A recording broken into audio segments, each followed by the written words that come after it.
Já sofreu? Sofre de dependência emocional? Então, a partir de agora, neste exato minuto, nós vamos começar um movimento para você não sofrer mais de dependência emocional. Obviamente que não vai ser através da minha conversa milagrosa, porque não é, que você vai deixar de ter dependência emocional, mas eu plantarei uma semente em ti para que você comece a trabalhar sobre isso. E a partir de hoje, você vai entrar num processo de uma melhora gigantesca da sua dependência emocional. O que é a dependência emocional? É quando eu acredito que eu dependo de alguém para existir, para ser feliz, para ter sentido na vida, para acordar e entender que faz sentido o meu exercício humano de ser, de agir, de estar. A dependência emocional é quando eu entendo que eu preciso deste outro me amando, me querendo, estando comigo, fazendo parte da minha vida, para que então a minha vida tenha algum sentido.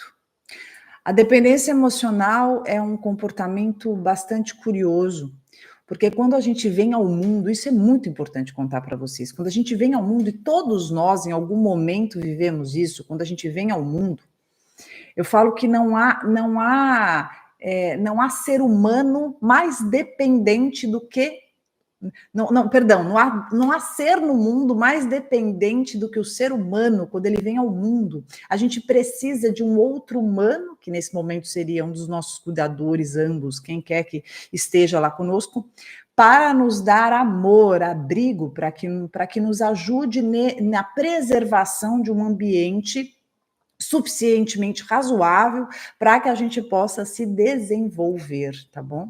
Então a gente precisa desse ambiente, a gente precisa desse afeto, a gente precisa desse ser que vai, nos acolher, né? Que vai fazer esse holding, que vai se tornar suportivo bastante para que a gente possa confiar esses primeiros momentos da nossa existência. Então, nós somos completamente dependentes quando nós chegamos nesse mundo e nós estamos completamente entregues a esses cuidadores, né? A mamãe, papai, quem quer que seja que vai cuidar de nós.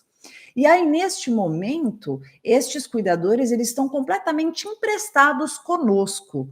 E neste momento, a gente vai conseguindo desenvolver as nossas habilidades para que então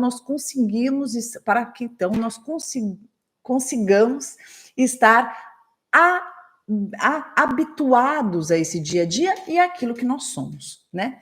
Então, nós vamos aprendendo a nos alimentar, nós vamos aprendendo a nos movimentar, nós vamos em busca da nossa autonomia, nós vamos entendendo que é um mundo, e esses cuidadores emprestam os olhos deles e as percepções deles para que nós consigamos estar nesse mundo que é tudo diferente, que é tudo novo. E passo a passo nós vamos entendendo que nós não somos misturados a este e estes outros, que nós somos um legítimo outro, e nós vamos nos desenvolvendo até finalmente nós entendermos que somos um ser.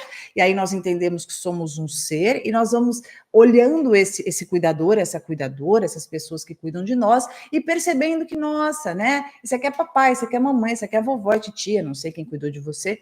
E aí nós vamos entendendo que, nossa, né, eu sou um ser. E aí eu vou desenvolvendo esses laços de afeto sem ser na dependência. Esse seria um desenho natural, um desenho saudável de todo esse processo de maturidade do desenvolvimento humano, né? Então, por que eu estou contando esse exemplo? Porque a dependência nesse período, ela é necessária para que a gente se desenvolva rumo à autonomia, tá? E nesse processo que a gente está desenvolvendo a nossa autonomia, que a gente está conseguindo se fortalecer, se reconhecer, sobreviver, é nesse momento que nós vamos também desenvolvendo a nossa forma de vínculo, que muitas pessoas falam sobre apego, né? O apego. O que é o apego? O apego, ai que horror, eu acho horrível gente apegada, ai que absurdo, fulano é muito apegado. Na verdade, o apego é o vincular-se. Então, se você é uma pessoa que tem vínculos saudáveis, se você é uma pessoa que se relaciona com outras, que você tem muito carinho, que você tem muito afeto, que você quer muito bem fulano, ciclano, você tem muito carinho pela mamãe, pelo papai, pelo irmão, pelo fulano, a pessoa você conhece, você desenvolve uma amizade, você é leal, você se importa. Ai, não torço o nariz falando, ai, eu sou muito apegado, credo, eu sofro. Não, o apego saudável, ele é super legal. É muito bacana você ser uma pessoa que se apega, você ser uma pessoa que tem laços afetivos. Por quê? Porque na sua fase de desenvolvimento, possivelmente os seus cuidadores, eles viabilizaram formas de vínculo que deram para você a percepção e a internalização dos afetos de uma forma bacana, de uma forma saudável. Então, você se apega, você tem carinho, você gosta de se relacionar. Então, ser uma pessoa que gosta de pessoas, ser uma pessoa amorosa, ser uma pessoa saudável nesse quesito, isso é muito legal, tá bom? Então, nessa fase, a gente vai desenvolvendo também os nossos apegos, porque como a gente se apega aos nossos cuidadores por sobrevivência, né? A gente se apega, a gente vai viver emoções durante isso. Então vamos pensar que esses cuidadores, eles estão cuidando da gente, né? Deveriam, pelo menos, cuidando da gente, para que a gente consiga se desenvolver. A forma que eles vão lidar com isso é muito importante. Então, se a gente tem cuidadores que são afetivos, que são responsáveis, que são presentes, que nos olham, que são atentos, que são razoáveis, tudo isso vai fazer com que a gente viva esse processo de uma forma saudável e que a gente internalize os afetos, a forma de apego, de um jeito saudável também. Quando isso não é feito de uma forma saudável, quando a gente vive muita ansiedade, quando a gente vive muita angústia, quando a gente vive muita insegurança, quando a gente é abandonado, quando a gente é rejeitado, quando a gente apanha, quando a gente sofre violência, violência verbal, violência física, quando o pai vai embora, ou a mãe abandona, ou eles brigam horrores e a gente vive aquele caos em casa, quando tudo isso acontece nas nossas fases de desenvolvimento, isso com certeza vai repercutir numa internalização disfuncional desses afetos, fazendo com que nessa fase que a gente estaria sendo trabalhado, desenvolvido rumo à nossa autonomia e independência e a nossa existência como indivíduo, possivelmente a gente vai internalizar sequelas, tá bom? Tudo isso para explicar que essa fase é super importante, ela não é determinante, tá? Ela vai influenciar e ela vai gerar sequelas. Eu digo que não é determinante porque isso é possível que a gente melhore e mude, tá? Mas isso com certeza vai influenciar em comportamentos que podem sim estar acontecendo com você nesse momento e gerando prejuízos na sua relação, prejuízos na sua forma de perceber-se, na maneira que você entende que os afetos são, que as suas relações se mostram ser e tudo mais, tá? Beleza. Aí o que acontece? Aí na vida adulta, aí salto para a vida adulta, né? Na vida adulta, quando você começa a viver suas primeiras.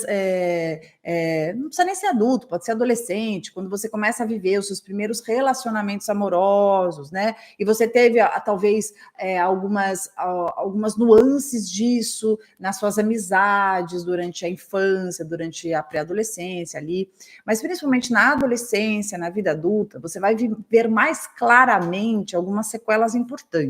Que sequelas são essas? Normalmente é um comportamento que quando você se relaciona com as pessoas, você acaba se posicionando de uma forma com elas que a relação fica muito pesada. O que é uma relação pesada? Você coloca essa pessoa num lugar que ela se torna como se fosse a sua fonte de vida, né? Essa pessoa se torna a sua razão de existência. Então, não é simplesmente uma amizade, não é simplesmente um namoro, não é só um relacionamento que deveria ser o que leve, gostoso, agregador, construtivo, algo que some. Se torna uma questão de vida, né? Então, como essa pessoa entra, como se ela fosse uma parte da sua existência e a parte mais assim necessária, ela entra num buraco muito grande que tem faltando dentro de você.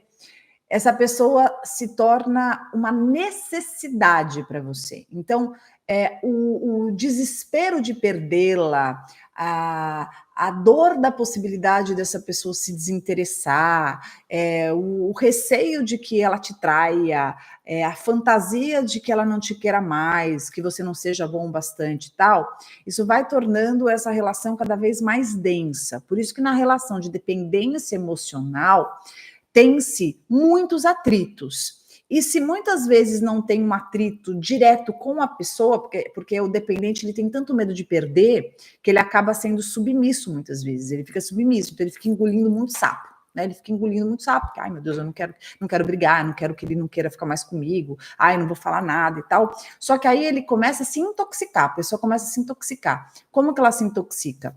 Ela vai ficando cada vez mais permissiva, cada vez mais submissa, e o relacionamento ele vai ficando deformado, porque você vai deixando de existir.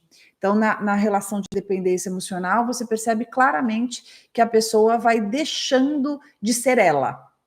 Então, tem-se a despersonalização, né? Facilmente na relação de dependência emocional, você tem essa despersonalização, porque, meu Deus, eu dependo tanto desse outro, que esse outro não pode não me querer, esse outro não pode se desinteressar, esse outro não pode me abandonar, esse outro tem que continuar comigo, custe o que custar, seja o que for, e aí você vira como se fosse uma espécie de devoto, de servo da pessoa. Então, tem esse cenário.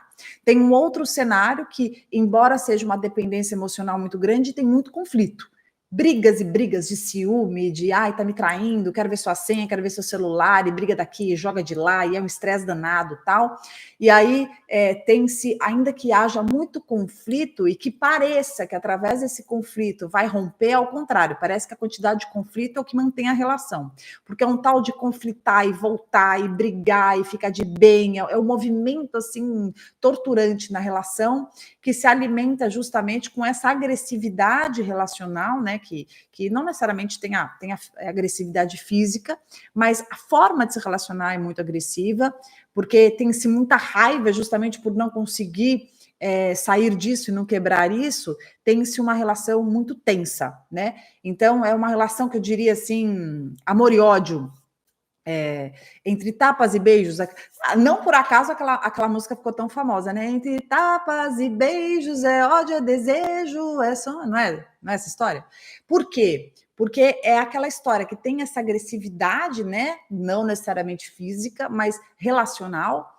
Mas aí depois volta, e depois eu preciso de você, aí eu quero ficar bem, eu não vivo sem você, aí volta para mim, aí bloqueia, depois desbloqueia. E por quê? Porque tem-se uma tensão muito forte de dependência, né? Porque uma relação saudável, uma relação gostosa, ela não chega a esse ponto, ela não precisa ter isso. Não existe relacionamento perfeito, todo relacionamento tem conflito, todo relacionamento tem discussão, toda relação tem desacordo, não existe essa perfeição que muitas vezes se busca.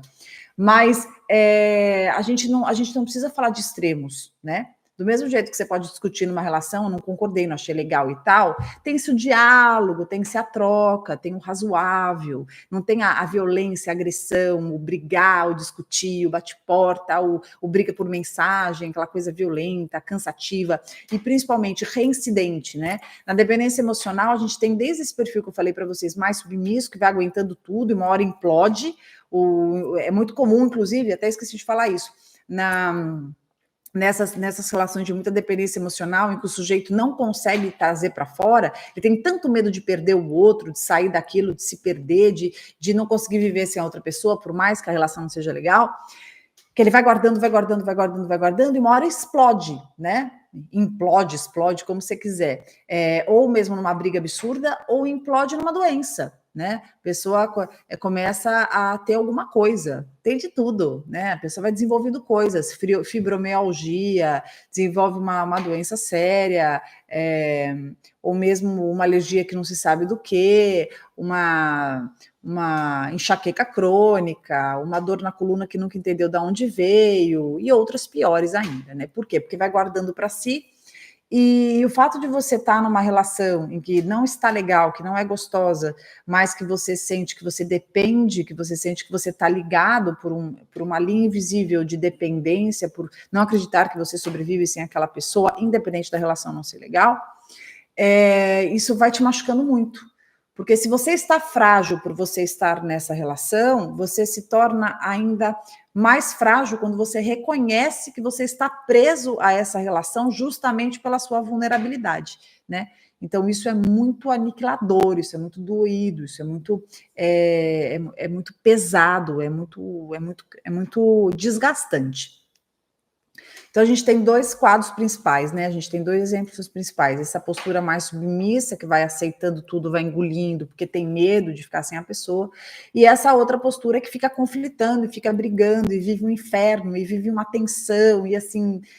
na lógica, você olha e fala assim, mas por que essa pessoa está com essa, meu Deus? Mas eles não conseguem se desgrudar, eles continuam juntos, unidos justamente por essa dependência que não tem mais nada de amor, mas tem uma necessidade de estar com o outro, sabe? E aí a pessoa não consegue sair. E essa raiva de não conseguir sair vai gerando ainda mais esse atrito, mais irritabilidade. Tem muitos relacionamentos de dependência emocional que o casal não transa mais. O casal não tem mais carinho, não tem mais aquela amorosidade, não tem mais, mas está junto, né? Eu falo assim que é um junto separado, né? Tá junto, mas está separado. Tem também outras situações que a pessoa ela sabe que aquela relação não é boa para ela, mas ela ainda tem algum ponto na relação que é muito forte, uma atração física, ou mesmo uma sensação de culpa de término, ou mesmo uma sensação de dever com o outro, né? Eu lembro que eu tinha uma paciente que ela tinha um relacionamento, isso é um exemplo legal para dar, ela tinha um relacionamento muito ruim, relacionamento assim, pesado, só que eles se relacionavam desde que ela tinha, tipo, 15 anos, assim, muito nova, e aí tá bom, fizeram família juntos e tal, mas a relação era péssima, era muito ruim, ela era muito, muito infeliz, mas ela sempre chorava muito e dizia assim, eu não consigo imaginar minha vida sem essa pessoa, por mais que seja muito ruim, eu não consigo ver minha vida sem, porque ele não vai viver sem mim, ele não tem amigos, ele só tem a mim, ele só tem as crianças, eu vou sair daqui. Ela se sentia muito responsável por ele. Claro que por trás disso está com uma baita de uma dependência emocional, porque a gente fala muito da dependência e da codependência, tá? Que é onde eu ia chegar. Então, esse exemplo da minha paciente é bem legal dar para vocês, porque ela tinha um relacionamento infeliz, de muita dependência emocional, mas aonde entra a codependência e a dependência? Olha que interessante. Ele era dependente emocional dela, né? Então, assim, ele sentia que ele precisava dela para viver, para existir, tá? E ela era codependente, que é quando ela precisa sentir que ele precisa dela, ele precisa da sensação de que alguém precisa dela para que também ela sinta que existe. Então, na relação de dependência, a gente tem essa duplinha, né? Essa dependência e a codependência. Meio que não existe a dependência sem a codependência. A gente tá junto na história, é duplinha, né? É uma duplinha ali que coexiste. Então, por que eu entro em relacionamentos de dependência? Por que isso acontece na minha vida? Eu contei um pouquinho para vocês lá do passado, porque sempre tem um pezinho lá, né? Esse é o meu lado psicanalista. Sempre tem um pezinho lá, a gente não pode esquecer do nosso pezinho lá. Fato é que quando a gente se relaciona com a pessoa, a gente desenvolve um apego dessa pessoa. Isso é uma coisa naturalíssima, né? Você vai se relacionar com uma pessoa, você vai conhecendo essa pessoa, você vai se envolvendo com essa pessoa e você vai ali você vai entrando nesse mundo com essa pessoa e você vai desenvolvendo laços com essa pessoa. E a forma que você desenvolve esses laços vai depender totalmente de você, do seu jeitão, de como você entende o apego, da sua história de vida, de como você compreende o amor, que significado isso tem para você, aonde entra esse relacionamento na sua vida. Então, vamos pensar que para eu me relacionar amorosamente com alguém, para eu entrar nesse compartilhar do amor, das sensações, do compartilhar da minha vida com uma pessoa, eu preciso existir como ser humano para que isso seja legal, para que isso seja equilibrado, para que isso seja positivo. Só que muitas vezes eu entendo este parceiro que virá para a minha vida como a razão da minha vida. Então, veja a diferença. Isso é legal para você ponderar também, né? Fica aqui uma pergunta para você pensar. Eu quero muito que você exercite isso, e para isso serve essa live terapia. Se não for para chacoalhar a tua cabeça aí, eu não tenho nem que estar aqui, né? Vamos lá. Se relacionar ou não se relacionar, tá? Primeiro ponto. Nós somos seres relacionais. Não somos obrigados a nos relacionar amorosamente, eu digo, casar, namorar com alguém. Nós não somos obrigados a isso. Em pleno 2024, que maravilha. Nós não somos obrigados a ter um parceiro, uma parceira amorosa. Nós não temos essa obrigação. Isso é uma libertação, tá? Isso é maravilhoso. E eu acredito, inclusive, e acho que todos nós precisamos aprender a viver a solitude. Maravilhoso. A viver em paz com a nossa própria companhia, a viver um término, uma desilusão, ou né, estamos vivendo um luto. Poder viver com a sua própria companhia e entender que é possível ser feliz assim, meu Deus, você cumpriu algo muito importante neste mundo. Porque dizem que para ser feliz e para essa vida valer, você tem que escrever um livro, plantar uma árvore e ter um filho. É mais ou menos isso, né? Pois bem, eu contrariando essa receita, eu acredito que uma das razões para você ser feliz nesse mundo, a principal razão é você descobrir o que é importante para você, o que dá sentido para você na sua vida. Mas eu acrescentaria, se puder, que você precisa aprender a viver a solitude. Porque viver a solitude, eu acho que é um dos maiores desafios da humanidade. Eu acho. E não só acho, pelos meus atendimentos, de quase 20 anos de atendimento, como na minha própria experiência. Eu fui uma pessoa que durante anos, não conseguia viver a minha solitude. Eu fugia, assim, que termo que eu vou usar? Eu fugia loucamente de estar só comigo, desesperadamente. Eu fui aquela pessoa que emendava relacionamento atrás de relacionamento, nem no banheiro eu ia sem amiga. Sabe aquela pessoa que não saía sem amigo, não ficava um dia em casa sem amigo, não estava sem namorado, se terminava já tinha engatilhado. Pamela, quando você ficou sozinha? Não sei. Eu tive que aprender a viver isso num outro momento da minha vida, muito mais madura. Mas eu olho para trás, foram anos a fio numa dependência emocional tremenda de achar que eu precisava de alguém para dar sentido à minha vida. Se eu não estivesse com alguém, minha vida não tinha sentido. E por que eu estou dizendo da solitude? Porque eu acho que a chave, o antídoto para que não sejamos dependentes emocionalmente de ninguém é nós descobrirmos o valor, o poder, a relevância, a importância, dê o nome que você quiser, em saber estar só na sua melhor companhia. Então agora eu vou trazer de uma forma poética um recado para você mesmo. Você acha que você veio aqui fazer o quê? Você veio aqui para escutar o que eu vou te falar. Tá preparado? Abra o seu coração para o que eu vou te dizer. Abriu?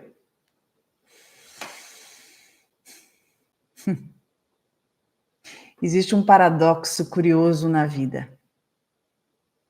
Muito curioso. A gente passa meses dentro da barriga de alguém. E possivelmente em muitos momentos, nós não vamos nos lembrar, mas eu teria certeza disso, nos sentimos numa ambiguidade de sentimentos. Nos sentimos sozinhos e estamos o tempo inteiro dentro de alguém. Um paradoxo extremamente curioso. Num dado momento, sem muitas vezes saber como, porquê e onde, nos arrancam dali, ou então dizem que descobrimos que chegou a nossa hora. E então saímos, como que empurrados de um mundo protegido, quentinho, para um mundo novo, no qual nem sabemos o que é, de onde vem, para que serve. Luz acesa, frio, vozes, estranhamentos. Quem somos nós? De onde viemos? Para onde vamos? O que faremos? Então, dependentes totais daquela situação, não temos opção. Estamos entregues, vulneráveis como nunca. Então, vivemos a partir daí a busca pela sobrevivência. E nos apegamos e nos vinculamos para que consigamos sobreviver.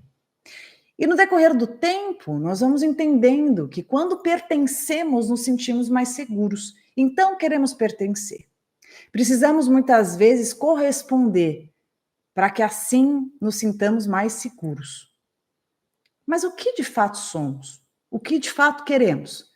Demora um tempo, para alguns até hoje, para outros menos, para outros mais, para que consigamos encontrar a autonomia e então tenhamos espaço para viver a nossa legitimidade da individualidade, da singularidade daquilo que somos. Então nos reconhecemos. Eu sou a Pamela, você é a Isabela, Maria, João, Roberto e por aí vai. Mas será que seria muito diferente dali em diante? Acho que não. Ainda queremos sobreviver, ainda queremos ser especiais, ainda queremos ser reconhecidos, ainda queremos ser percebidos, ainda queremos nos sentir úteis, queremos entender o sentido da vida, queremos nos sentir amados, desejados, percebidos, enaltecidos. Os feedbacks são tão importantes. Eu até falo que eu não ligo, mas eu quero. Eu quero que lembrem do meu aniversário, eu quero que me deem presente, mesmo que eu não faça questão e me conte isso. Mas eu quero que me mandem mensagem. Eu quero que respondam quando eu escrevo, eu quero que cheguem até mim, eu quero ser incluído no grupo, mesmo que depois eu ache o grupo um saco e aquilo me perturbe de uma forma assim absurda. Mas eu quero estar lá. Eu quero que lembrem de me colocar. Eu quero que lembrem que eu existo. Eu quero que me sintam e me percebam como alguém importante. Eu quero fazer a diferença. Eu quero ser considerado, lembrado, confirmado, exaltado, elogiado. Eu quero. Mesmo que por muitas vezes eu fuja disso. E eu fique o tempo inteiro tentando me convencer que eu não dou muita importância para nada dessas coisas. Mas, na verdade, a gente quer. A gente precisa. A gente sempre está buscando a validação alheia, ser reconhecido, ser percebido, que gostem da gente e paralelamente tentando se convencer o tempo inteiro que eu não ligo para isso. Não preciso também, se não gostar, dane-se. Mas, na verdade, quando eu percebo que é o meu olhar para mim o mais importante, o necessário, é quando eu começo a trabalhar o meu íntimo. E aí eu vou perceber que, ao suportar a minha solitude, olhar o meu vazio, os meus buracos, ouvir as minhas sombras, eu vou estar comigo como jamais alguém esteve. Eu lembro que eu fugia tanto da minha solitude, eu evitava tanto estar só, que eu sempre tinha que estar com alguma coisa, ou era alguma pessoa, ou era uma música, ou era uma televisão, ou era o celular, e por aí vai. Eu não sei você, mas você já experimentou ficar com você? Com você mesmo? Sem fone de ouvido, sem TV, sem celular. Você com você. Você já experimentou? Porque muitas vezes, quando você tenta isso, você até dorme, de tanto que você foge. Estou falando você, mas todos nós. Estar com você. Ouvir os ruídos da sua essência. Entrar em contato com a densidade da sua sombra. Ver de perto os seus devaneios. Analisar minuciosamente os seus planos. Aprovar e reprovar os seus sonhos. Visitar memórias. consultar lembranças, analisar condutas, ponderar as pisadas na bola que você evita olhar de perto, porque se você silenciar, olhar de perto e vasculhar aquilo que ninguém viu, mas você sentiu, não é mais o que o outro falou, ou que alguém comentou, acreditou, disse, mas aquilo que você sabe e ninguém mais. Não há ninguém nesse mundo mais conhecedor, nesse mundo, porque no outro eu acho que tem, mas nesse mundo aqui, não há ninguém mais conhecedor de você que você. Ninguém. É que você não sabe o quanto você se conhece, e por isso que eu entro. Porque eu também não sei nada sobre você. Quem sou eu? Sou ninguém, sou nada demais. Sou só uma psicóloga aqui, que mete a cara aqui para ver se traz algumas coisas para você pensar. Mas eu acho que tem um pouco de sentido no que eu estou falando, se você alcançar. É quando nós estamos exclusivamente acompanhados de nós mesmos. É quando nós estamos no silêncio das nossas entranhas. Como quem acessa as vísceras da nossa alma. É quando a gente olha por dentro do avesso daquilo que somos e que contamos que somos. É quando a gente relê alguns capítulos da nossa história. Estar só com a gente é quando a gente tem a oportunidade de revisar as nossas escolhas. É quando a gente se mune de coragem o bastante para olhar de perto as dores. É quando a gente realinha as nossas atitudes. É o único momento na vida, e me emociona porque é real isso. É o único momento na vida que a gente realmente é honesto conosco. Porque durante todo o resto, a gente está tão contaminado com tudo, tão distraído com tudo, que a gente, sem perceber, se desconecta da gente mesmo. É quando a gente aprende a viver a nossa solitude, que a gente se percebe.